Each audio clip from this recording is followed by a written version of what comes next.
What's up, guys? Welcome back to my channel. So I'm here today to talk about The Real Housewives of Atlanta, episodes 4 and 5.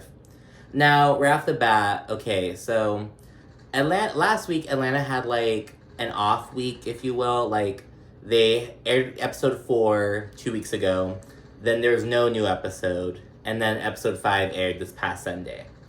So I was planning on doing this like a two-parter, but I didn't realize that there was gonna be that off week in between.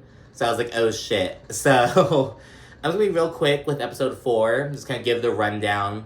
Because largely, episode 4 was really, it was a good episode, but it was really setting the stage for episode 5. You know what I'm saying? So I was gonna give like kind of what you need to know for episode 4. We'll talk about that right now. So we kick off with Marlo's new house. She's building a house, and her builder comes out there. It's going like the blueprints and shit. Memorably, her closet is larger than her master bedroom. So she's like, it's fine, I just need a bed in there, it's cool, but the closet needs to be grand. So that's what Marlo's on. And Kandi kind of dishes on how there's going to be an upcoming New York City trip where she basically brings all the girls and their husbands to go see her Broadway play, Thoughts of a Colored Man. And she said she wants to bring the husbands because A, they kind of bring a lighter vibe, you know, it's kind of chiller with the husbands, if you will. And B, also because the play is about black men. She wants to invite the black men to see it. So that's what's going on with her. And Shereé, she's planning on linking up with Tyrone, her parolee boyfriend who lives in Philadelphia. She's planning on linking up with him over there because Tyrone, he cannot be, like, he could travel and stuff, but has to stay within, like, 100 miles of Philadelphia, of his address, if you will. And I remember looking this up on, like, episode 1. It comes into play in episode 5. But episode 1, she mentioned that, and I was like, well, Philadelphia to New York City, it's, like, 95 miles, like, 94, 95 miles. I was like, ooh, that's cutting it close. But as of right now, they're planning on linking up. Shereé wants to meet up with her man and just introduce him to everyone, kind of vibe with him a little bit. Drew and Ralph, they meet up with this very misogynistic fucking therapist, Dr. Ken. And I found him on Twitter, that fucking bastard. He was like blaming it on editing because he came off very misogynistic. I'm not gonna go too into detail, but he was just so negative in his scene. It was like, and on Twitter, he was basically trying to brush it off as like, oh, it's just editing. It's like, they can only edit what you give them. Like, my brother in Christ. You know, it's not all editing. Like, I don't know. So they meet with this misogynistic therapist. Kandi sends invites to the play. And oddly, it's like, she sends, like, vibrating panties and the invitation. And it's just a really weird vibe. Everyone's kind of like, why is Kandi sending us an invitation to this play that is about black male trauma and asking us to bring vibrating panties? So it's kind of weird. Kenya points it out how weird it is. Okay, this is Kandi, Kandi's little treat. How about a playbill? And not paste these ass cheeks in balls and mouths. Yes, put it in your suitcase. Are you not cold? I'm not.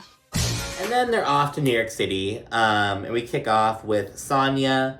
She is already side-eyeing Drew. And so, if you'll recall, Sanya is on the show because of Drew. Drew introduced Sanya. And from episode 1, though, Sanya has really attached herself at the fucking hip to Shereé. So, like, she's kind of proving herself to be like a little bone carrier like Shereé. So she's almost like, it seems like Sanya, and I haven't made the title for this video yet, but it's probably something about Sanya, like, being thirsty or something.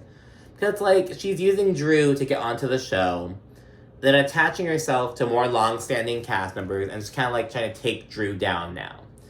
And we have seen this before, you know, this is something that's come on various other franchises, you know, people being brought on by someone and turning on them, and yada, yada, yada. It just seems like a bit too much with Sanya. Like, it doesn't seem like organic drama. You know what I'm saying? She's like, oh, I'm kind of side-eyeing Drew because she's my friend and all, but I don't know why she did Shereé like that. It was like, girl, you just met Shereé. So, like, you know what I mean? It's like, Sanya's definitely... Oh, at this point, every new housewife is a so-called student of the Housewives game. Everyone's in the show at this point. If you're going to be on the show, obviously you'll, like, educate yourself on the history of that show. And she knows that Shereé, that she has a safer bet aligning herself with, like, Shereé and Kenya and stuff than she would aligning herself with Drew. You know what I'm saying? So that's what we're getting from Sanya. She's kind of planting a seed, saying that she's side-eyeing Drew over how she's acting and all this other bullshit. We check out Todd's condo in Fort Lee, New Jersey. Everyone drops by. Kenya, she has a whole little montage of her being like Kenya the builder. Remember, Kenya built her house from, like, the ground up. She's really into, like, remodeling and architecture and shit. So she's like, we should demo the bathroom, get rid of the staircase, and she's all in it. So it's really great to see Kenya in that little mindset. You gotta demo the bathrooms, you gotta demo the kitchen, you gotta demo the floor. And then directly after visiting Todd's condo, everyone heads off to dinner. And Drew and Ralph's issues come up at the dinner table, like, in front of everyone. And Ralph, at this point, everyone knows Ralph is an asshole at this point. But Ralph is, like, denying and, like, kind of gaslighting in a sense. And Kenya jumps in and she compares Ralph to Mark Daly, who is Kenya. I believe they're still legally married, but they're very, very, very much estranged, like, at this point. So she compares him to Mark, and we all know Mark's an asshole too. He's the scum of the earth, to be honest with you. And she really sticks up for Drew, and meanwhile, Kenya and Marlo are also holding Drew accountable. They're like, okay, yeah, you're, like, Ralph, you're treating Drew really poorly, you have to work on this and that. But Drew, he's only doing what you let him get away with. So they're kind of really holding both their feet to the fire, which I found refreshing. You know, because, like, most of the issue lies with Ralph, obviously, but it's like, it's like, yo, what the fuck is going on here, you know? So I like that got brought up, and the scene ends with the rumor about Ralph being gay coming up. So, like, they're like, oh yeah, stuff with Ralph, and they bring up how Drew's assistant, Anthony, allegedly called Ralph gay, and then the scene ends right there. It's a to-be-continued kind of ending. And then, as mentioned, we pour on right over to to episode 5, after the little off week. So episode 5, which is titled She by Herself, so it's kind of shady, it's about Shereé. It kicks off with the scene, we're back at the dinner, and Shereé is kind of being vindicated because Drew was mad at Shereé about the whole gay thing, and Shereé's like, I didn't bring it up. It didn't come out of my mouth, it came out of your assistant's mouth. And she kind of proves that she shows some text messages showing Anthony being messy, basically. Drew apologized to Shereé for how she came at her, like, putting her hand in her face and all that shit. And Shereé's on one at this point. Shereé then proceeds to call out Kandi for telling everyone about how Anthony was being messy. So if you'll recall, Drew told Kandi that Drew's assistant was kind of spilling the beans about Shereé to her. And then Kandi was like, well, you have to tell Shereé. But then Kandi proceeded to also share this information with Kenya and Marlo. And so Shereé's like, girl, you're my friend. If you hear some bullshit with my name in it, you come to me and tell me about it. And Kandi owns it. Kandi apologizes as well. So everything's kind of settled at this point. Some old beefs are resolved, if you will. And then right afterwards, Kenya, she gets a text from Mark, her bullshit estranged husband, because Mark is spending time with Brooklyn, their daughter, right now, and Kenya basically dropped Brooklyn off with Mark, or had her, like, au pair do it, but she dropped him off with Mark, to essentially, like, stay with him, spend time with her dad, and Mark is now texting Kenya about how, oh, I have to work now, I gotta go to work, blah, blah, blah. And so Kenya is just stressed out, and she gets up from the table and goes to get air. She's just so fed up. Warmly, Marlo gets up to go kind of console her, as does Kandi eventually. And while Kandi and Marlo are comforting Kenya, they essentially tell her to, like, hey girl, you just have to, like, take a step back, if you will. You know, stop being the one trying to make stuff happen with Mark. Just let him start reaching out. But Kenya says that she refuses to do that because she's a mother and she has a young daughter, and she says that fathers instill self-esteem in daughters, and how she isn't going to deprive Brooklyn of her relationship with her father. Her father. I'm just trying to let you see your child. I don't know. At some point, you gotta have to like pull back and just let him start reaching out. Reaching out. As a mother, I can't do that. I can't do that. Fathers instill self-esteem in their daughters. And for me, I want to make sure that Brooklyn knows that her dad loves her and that they spend time with each other so that bond isn't broken. So even though Kenya's getting hurt by Mark in the process, she's still going to make an effort for the sake of Brooklyn, which I found pretty respectable from Kenya's perspective, because, mind you, Kenya grew up without her biological mother in her life, and there's probably a deep wound, but she had her father in her life. She had her father's mother in her life, and all these others. So Kenya is very much, she doesn't want to take people away from Brooklyn, you know, because she knows how that feels, to be frank about it. And then before everyone leaves dinner, Marlo calls Kandi out about basically being too extra about all the sex shit. And I have to very agree with Marlo with this, because it's like, since was it season 8, season 9, whatever season all that sex dungeon bullshit came up, Kandi has turned it into this huge enterprise. She has sex toys, this dungeon experience, like all this bullshit. But it's like, Kandi, did you really have to send vibrating panties? And Candy's like, oh, it's just a fun game. It's a fun game. Don't be a party pooper. But it's like, at a certain point, it's like, this isn't a life is not a bachelorette party. I'm like Bethany talking to Luann. I'm like, life is not a cabaret. Life is not a dungeon. Life is not a sex dungeon.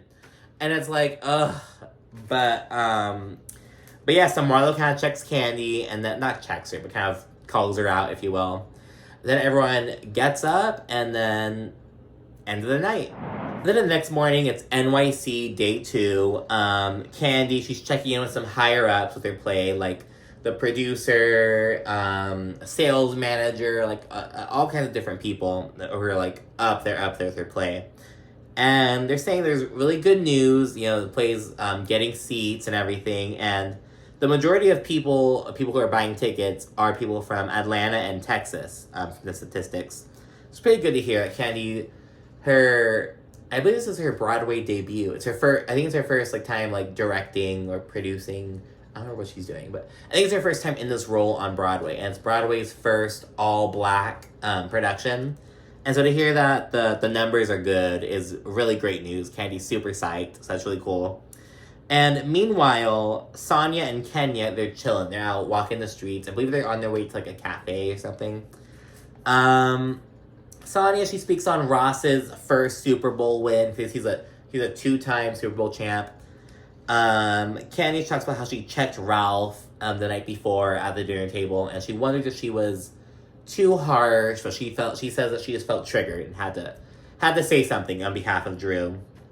And while we're on the subject of Drew, Sanya, she touches on how she's side-eyeing Drew again. So Sanya's making it very clear. It just seems so contrived. I don't know. I don't know what the fuck Sanya is. I know what the fuck Sanya is doing, but it's like, girl, what? I don't know. It's a bit much. And she's side-eyeing Drew specifically over how Drew handled her drama with Shereé. Evidently, that just, Sanya, Sanya just can't rock with that. I just can't put up with people like that. And it's like, girl, you are not involved in, you're not in that drama at all. She's trying just a little too hard. You know what I mean? Then we kind of check in with Shereé, and she shares with Kandi, I believe, that Tyrone probably isn't going to make it to New York City because, as mentioned, it's right on the precipice of violating his parole. It's so Shereé's yeah, I probably won't make it, but I'm gonna head down to Philly tomorrow, before she heads back to Atlanta, to link up with him. And just by the way Shereé is talking, and just in her tone and how short she is, she's kind of being a little bit embarrassed, I believe, which obviously I understand, but she already knows in her gut, I believe, that something isn't right, you know? Then after that, everyone links up for lunch at Chop House. And this is the first time we've seen everyone together on day 2. Because, like, everyone seemed kind of busy on day 2. Everyone's kind of doing their own little things. But everyone's together, and while they're there, Marlo dating Jazzy Faye comes up. So she's like, oh yeah, I used to date him, blah, blah, blah. And this leads Kenya to ask the whole table, okay, who's the most famous person who flirted with you, or who hit on you, you know? So not like having sex with her gay, but who like hit on you, you know? Kandi says Gerald Levert. I've never fucking heard of him in my life. He's some producer, I believe. I guess she used to date him or something. So Kandi says Gerald Levert, who I don't know. Drew, she seems to say LeBron James. She said that LeBron James sent a drink to her after, like, before he was with Savannah James, when they've been together since they were, like, kids. So that seems really weird of Drew to say. I was on Melrose, and we were at a restaurant, and a certain king of the NBA sent me over a drink. Oh. So we asking who? Yeah! Was this before he was married? No, this was before he was married. Okay. We went on a couple of dates. He flew me to his games. Okay. He would listen to my music before his games. All them games it was off of my music. I'm just saying. Hasn't and been dating since high school? What music did she have? Did she have music? Child, you was talking about Laquan. Y'all just heard it wrong. Marlo says Gene Simmons flirted with her. He hit on her. No one at the table knows who Gene Simmons is, which is funny and sad, I guess. And then Kenya shares that Prince hit on her before. And strangely enough, Drew is like, oh, that's not true at all. I don't believe that. Like, Drew doesn't believe it. I'm like, bitch, no one... Kenya being hit on by Prince is much more believable than you being hit on by LeBron James, bitch. Like, let's clarify that right here, okay? Like, I don't know. That's why I'm so mad at Sanya right now, because Sanya is actually making me, like, side with Drew. I don't like Drew. And Sanya is now like, oh, Drew. It's like, well, bitch, what's your problem with Drew, though? So now I'm like, well, fuck, now I have to defend Drew, because Sanya is not making any fucking sense, and I hate it. Then everyone leaves to go get ready for the play. All the women are instructed to wear their vibrating panties and to bring their remotes with them.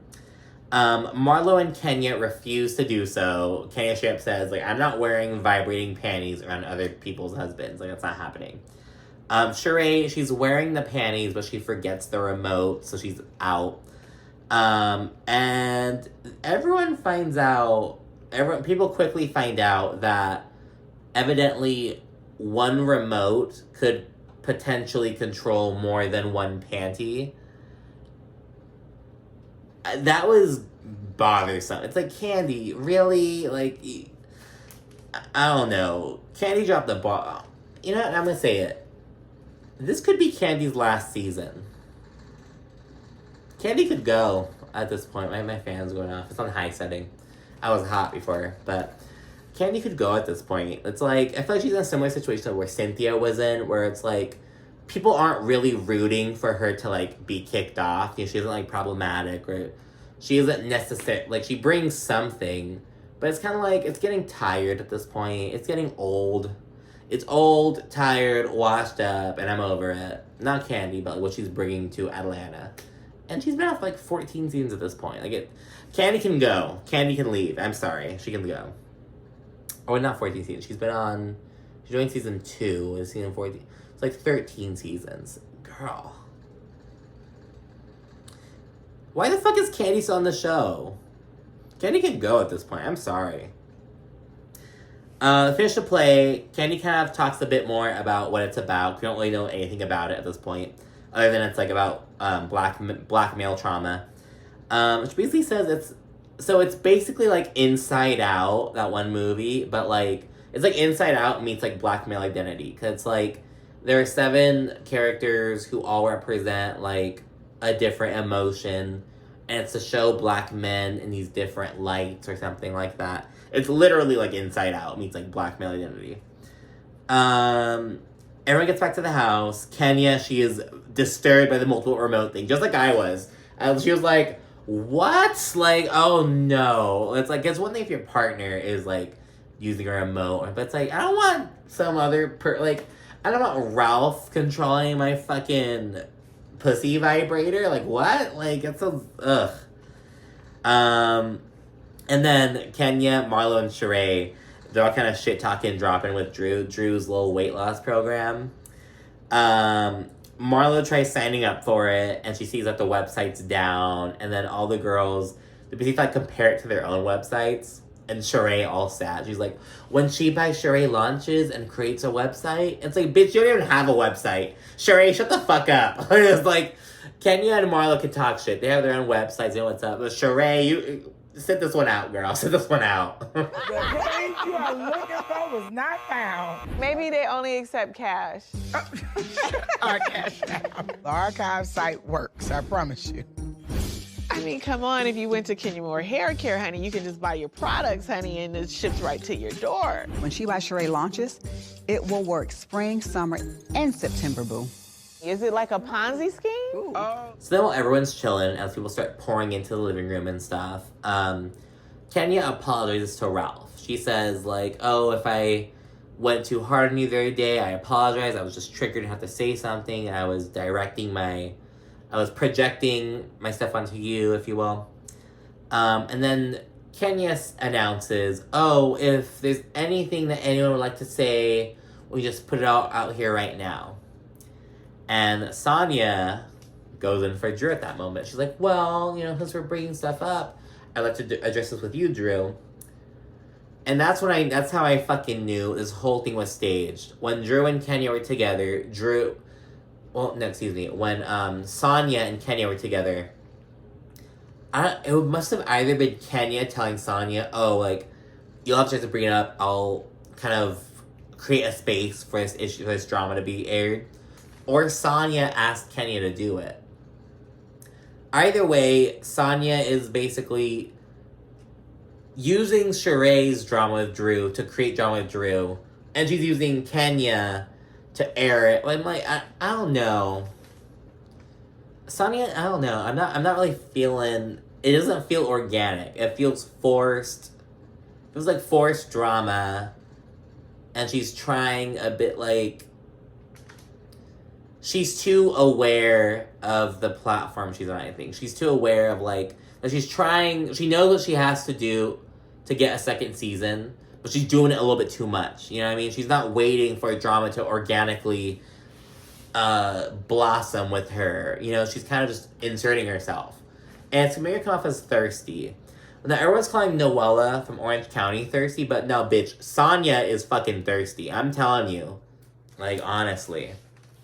And again, like everyone with Sanya's issue with Drew, when Drew finds out, Drew's very perplexed, and Sanya seems just a big bothered. And it's like, for what? Like, for Shereé? For some bitch you met like 3 weeks ago? Like, because I think Sanya has allegedly known Drew for like, was it like 5 years? Well, no, because she's fairly new to Atlanta. So I'm not sure if Drew knew her from before, because she's lived in Austin. I don't know, how long did Sanya know Drew for? I don't know. I don't recall how long they knew each other for, but I don't know. It's just really weird.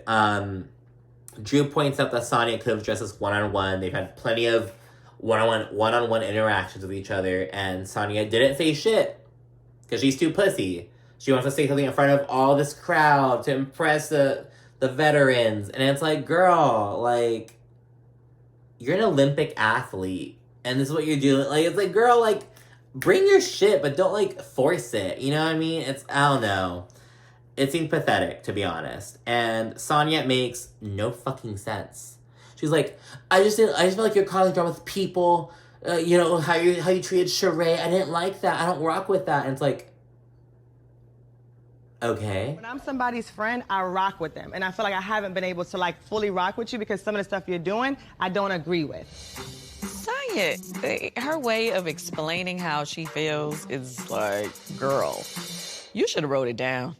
And so all I'm saying is, Marlo kind of saves the day, if you will, by kind of segueing to talking about dropping with Drew instead. And she talks about how the site was down. And then Drew's basically in the hot seat. She's kind of talking about, explaining what dropping with Drew is. In the confessional, someone asks her, like, oh, like, how much money does it cost to enroll in dropping with Drew?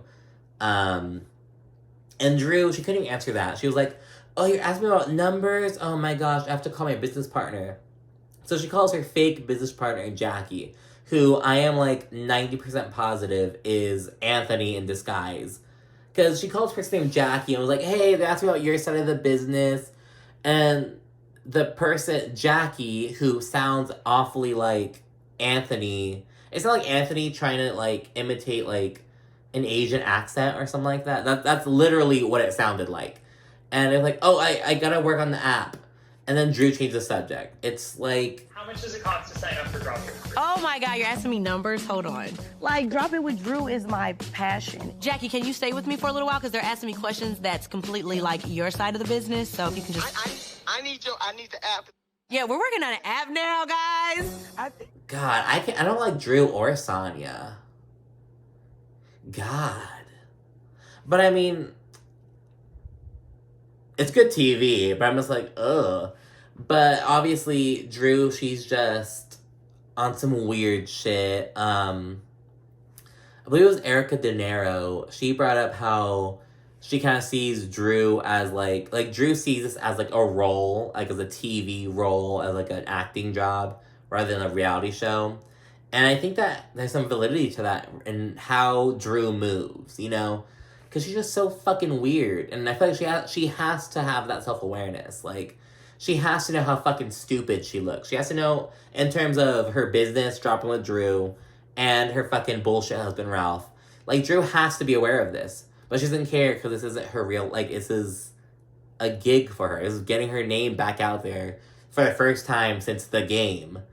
And I don't know. Drew's definitely has some material, though. But it's like...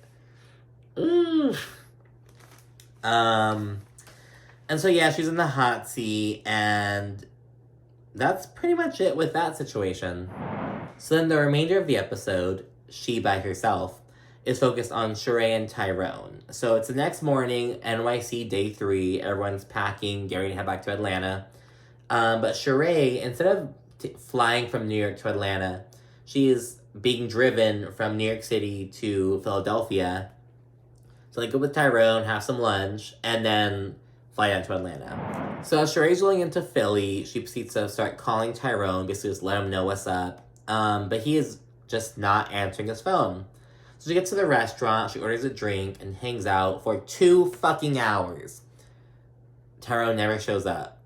She's calling him, and at one point, it's like going straight to voicemail. It kind of like, it rings once, goes to voicemail, so it's as though she's blocked. And yeah, and Shereé, she eventually calls Kenya. Well, actually, mind you, after 2 hours, production goes in and tells Shereé that Tyrone's PO, or I think it was his PO, he called and said that Tyrone would not be making it because it allegedly would have violated Tyrone's parole or some shit. Maybe him being on TV or something. I don't know. But Shereé cancels after 2 hours of just waiting there, looking stupid, and she's really upset. She calls Kenya. She's really emotional. She's tearing up at certain points. And it's because Shereé does look stupid. She's a fucking rich... God, how old is she at this point? Her daughter is like 34, 35. She has to be in her fucking like 50s, early to mid 50s. And she's sitting here, like, waiting on some fucking parolee in this new city. Oh, I don't know, new city, but in this city she's not, like, associated with. Just to be stood up on national TV. Shereé looks like a fucking idiot. Like, she does. I'm sorry. And it's... Actually, I'm not sorry. And Shereé's daughter knows she looks like an idiot, too. Because when Shereé was calling her daughter, who is a grown-ass woman, like 34 or 36 years old, she was like, oh, okay, you know, tell Tyrone I said hi if you want to go visit him. Like, everyone around Shereé knows she's an idiot, but no one wants to call her out on it. And it's sad because, you know, Shereé, she's been with this guy for years. She fell off that fucking jail talk, you know, because when he's behind bars, and Shereé's fucking sending commissary, you know, damn well he'll be telling her whatever the fuck she needs to hear. And it's just, like, it's so sad. Like, oh, I feel so bad for Shereé. Like, on TV, too. God, so bad. And then the episode ends with Shereé asking for the check. She's like, check, please. Drying her tears, asking for the check, and then making her flight.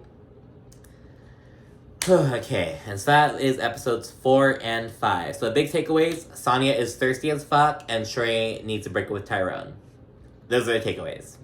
Alright, so see you guys soon. Be sure to watch Beverly Hills in Dubai, which will be coming up soon. And like, comment, subscribe. Bye.